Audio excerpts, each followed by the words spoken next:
Երանի մետրոյի նոր կայարանի կառուցման համար 2026 թ.-ին կտրամադրվի 2 մլրդ դրամ։ Երանի մետրոպոլիտենի 11-րդ կայարանի նախագիծը սկսել է մշակվել 2022 թվականին ռուսական Մետրոգիպրոտրանս ընկերության կողմից։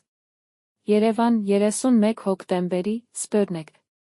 Երանի մետրոպոլիտենի ենթակառուցվածքների նորոգման համար 2026 թ.-ի պետական բյուջեով նախատեսվում է տրամադրել 2,5 մլրդ դրամ, ԱԺՎ 2026 թվականին։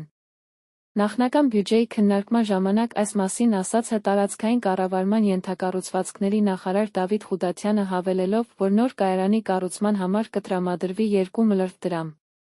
Ուղղորափոխադրման ծառայությունների գծով լիազորությունների իրականացման համար նախատեսվում է տրամադրել 1 մլրդ դրամ։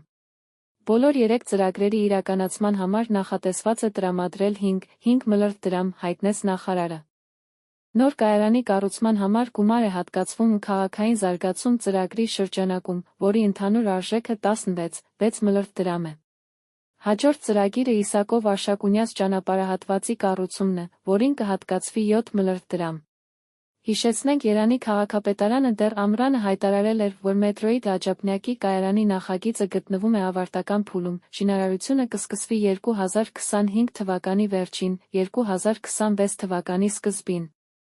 Երանի մետրոպոլիտենի 11-րդ կայարանի նախագիծը սկսել է մշակվել 2022 թվականին ռուսական Մետրոգիպրոտրանս ընկերության կողմից։ Նախագծի ընդհանուր արժեքը գնահատվում է մոտ 250 միլիոն դոլար, շինարարության ակնկալվող ժամկետը՝ մինչ 5 տարի։ Սուրմալու մետրոյի կայարանի մրցույթ կհայտարարվի։ Հարցը քննարկվում է քաղաքապետարանում։